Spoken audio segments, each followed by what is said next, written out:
मूल मारोडा.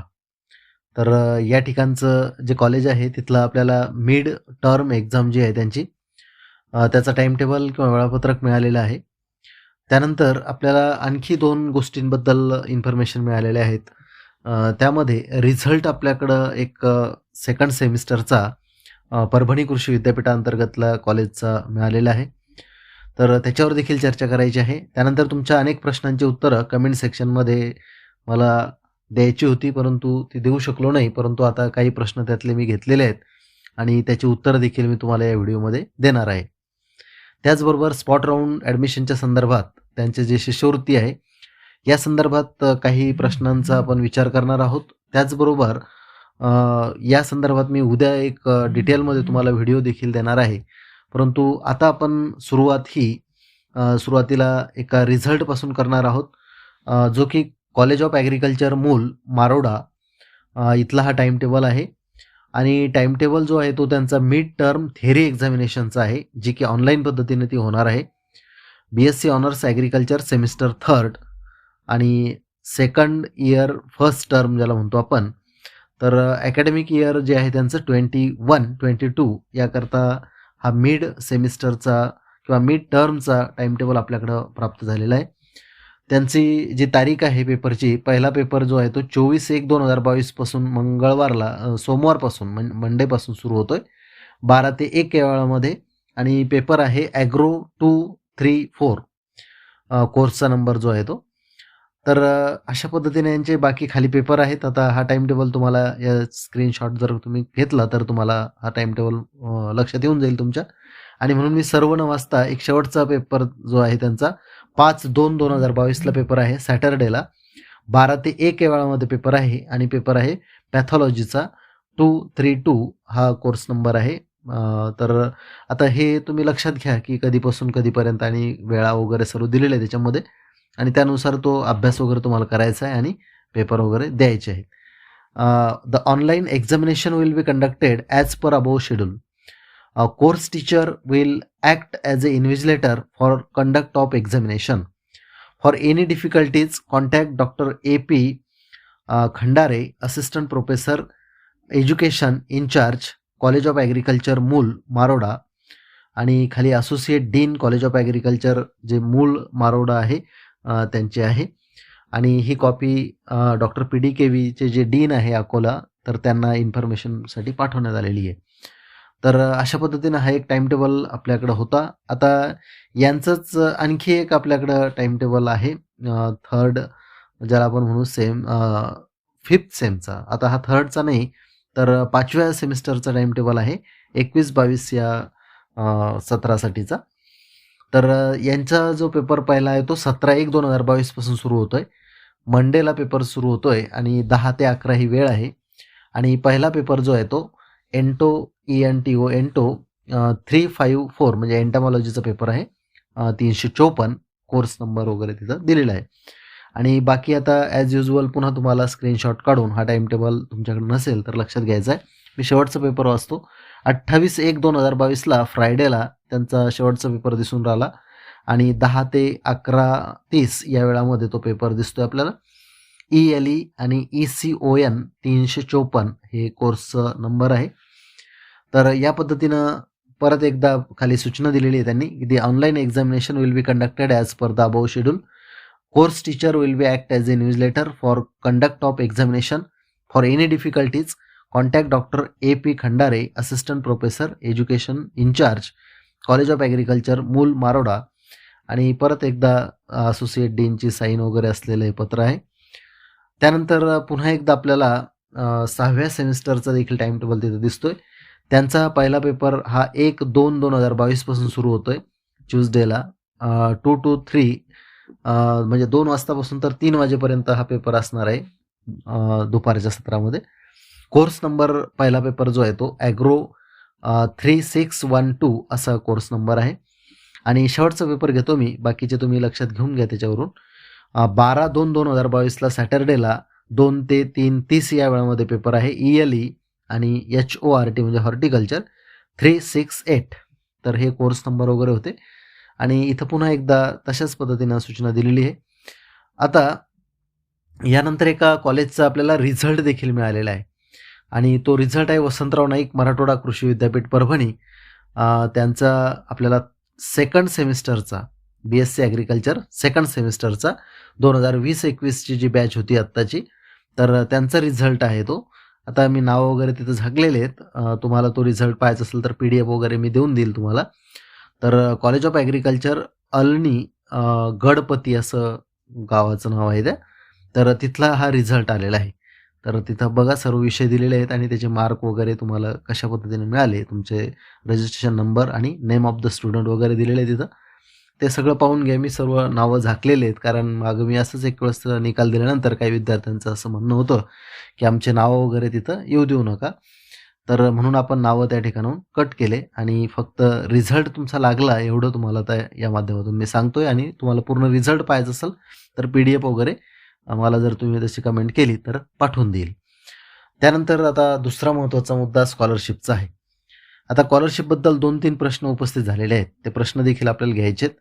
तर सगळ्यात महत्त्वाचा पहिला प्रश्न असा आहे की काही विद्यार्थी असं म्हणतायत की आमचा सेकंड किंवा थर्ड सेमचा रिझल्टच लागलेला नाही आणि मग आम्ही स्कॉलरशिपचा फॉर्म कसा भरायचा? तर काही विद्यार्थी फर्स्ट इयरचे जे आहेत ते असं म्हणतायत की आमच्या कॉलेजचे मध्ये अजून आम्हाला काही सांगितलंच नाही फॉर्म वगैरे भरण्याचं. तर ते प्रश्न काय आहे ते पण आपण लक्षात घेणार आहोत आणि सुरुवातीला ज्यांना माहिती नाही त्यांच्यासाठी सांगतो की MahaDBT हे पोर्टल आहे आणि त्याची साईट वगैरे इथं दिसते. त्याचं वेबसाईटचं ॲड्रेस जो आहे तो मी वाचतो एकदा. MahaDBT आणि पुढं त्यांनी लिहिलं आहे mahait.gov.in आणि असं जर तुम्ही तिथं लॉग इन वगैरे केलं किंवा ते जर टाकली साईट तर तुम्हाला त्या ठिकाणी सर्व काही माहिती मिळते. आता त्यामध्ये महत्त्वाच्या सूचना दिलेल्या आहेत. तर त्या मी परत एकदा तुम्हाला सांगतो की ॲप्लिकेशन ॲक्सेप्टन्स न्यू आणि renewal for year 21-22 has been commenced. Last date for application acceptance आता न्यू आणि रिन्युअल या दोघांसाठी 21-22ची जी बॅच आहे त्यांच्यासाठी ती 31 जानेवारी 2022 आहे. Application reapply has been extended for 2021 till 31 जानेवारी 2022. तर 31 जानेवारीपर्यंत तुम्हाला न्यू किंवा रिन्युअल वगैरे जे करायचं आहे ते करता येणार आहे. Application acceptance date for government of India post matric scholarship scheme for schedule caste for year 21-22 has been commenced. Last date of renewal application acceptance is 17 January 2022. तर ही 17 तारीख आहे. मी कालही याच्याबद्दल सांगितलं होतं. आज परत सांगतो की 17 जानेवारीपर्यंत म्हणजे आजच्या तारखेपर्यंत हे सर्व काही मुदत तुम्हाला होती. And for new application acceptance is 22 जानेवारी 2022. तर हे जे आहे 22 जानेवारी आहे कशासाठी तर न्यू ॲप्लिकेशन ॲक्सेप्टन्ससाठी. त्यानंतर काही प्रश्न आपण घेऊया. श्रेयश महालेचा प्रश्न आहे की सर MPKV सेकंड सेमचा रिझल्ट आणखीन आला नाही, त्या शिवाय फॉर्म कसा भरता येईल? म्हणजे जे शिष्यवृत्तीबद्दल आपण म्हणत होतो तर मग यांचा रिझल्टच आलेला नाही सेकंड सेमचा, तर यांनी फॉर्म कसे भरायचे? तर याचं उत्तर आपल्याला असं देता येईल की होऊ शकतं कदाचित तुम्हाला डेट एक्सटेंड वगैरे होऊन मिळेल आणि तुमचा रिझल्ट लागणं गरजेचं होता. मी आत्ता एका कॉलेजचा रिझल्ट तुम्हाला सांगितला परभणी कॉलेजच्या अंतर्गतला. तर तुमचा देखील रिझल्ट येणं अपेक्षित होतं आतापर्यंत. तर आता आपण हेच करू शकतो की आपल्याला एक्सटेन्शन मिळायला पाहिजे किंवा ते मिळत असतं. मिळेल कदाचित.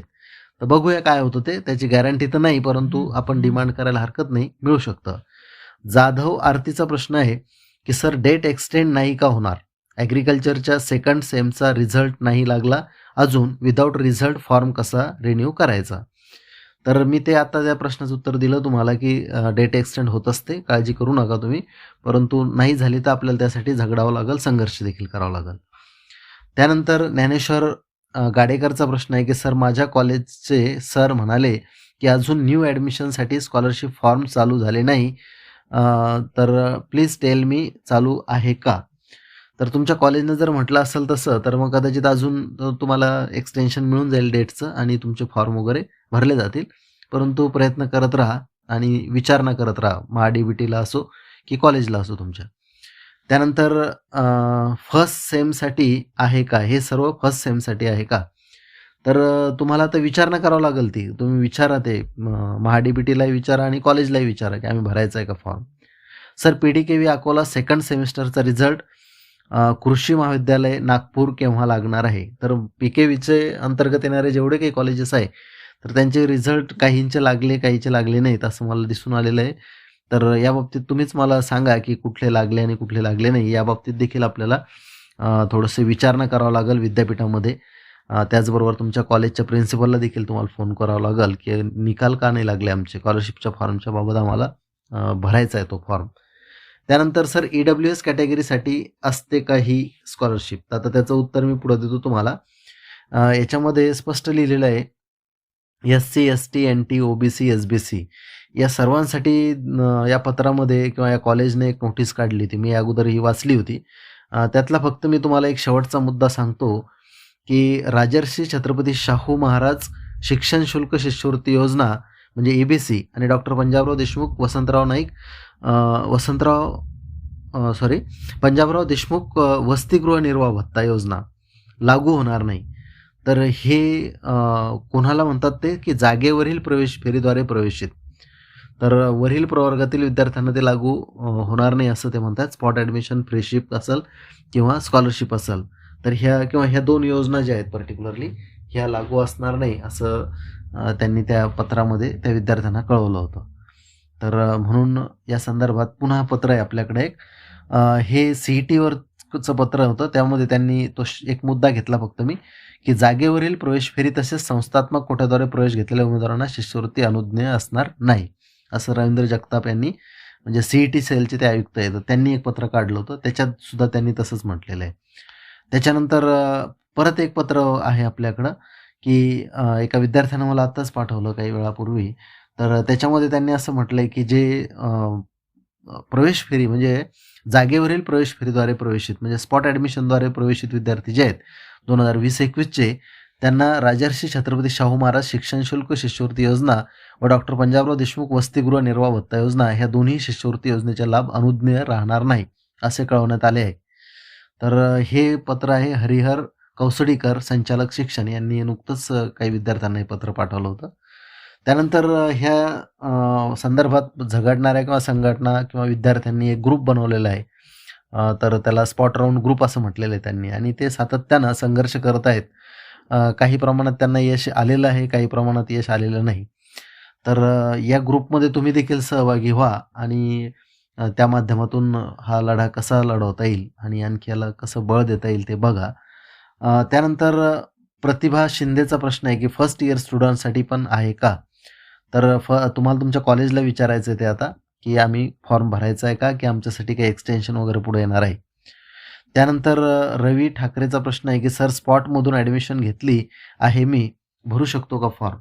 तर परत मी तेच उत्तर देईल तुम्हाला सध्या, की तुम्हाला तुमच्या कॉलेज प्रशासनाला विचारून सर्व काही करायचं आहे. ते जर म्हणत असतील भरा, तर भरून टाका. ते जर म्हणत असतील, की आणखी मुदत मिळू शकते, तर मग वेट करा. तर आता हे सर्व काही प्रश्न होते. उद्या मी एक डिटेलमध्ये स्पॉट राउंडच्या ॲडमिशनच्या संदर्भातले जे काही प्रश्न आहेत आणि पर्टिक्युलरली त्यांच्याबद्दल जे पत्र आलेले आहेत, तर ते तुमच्यासमोर सांगणार आहे, ते समजून देणार आहे तुम्हाला आणि नेमका त्याचा काय आशय आहे आणि तुम्हाला काय प्रयत्न करावे लागतील किंवा काय केलं म्हणजे आपल्या प्रश्नाची उत्तरं मिळू शकतील, हे आपण उद्याच्या व्हिडिओमध्ये बघणार आहोत. आता या ठिकाणी थांबतो. धन्यवाद.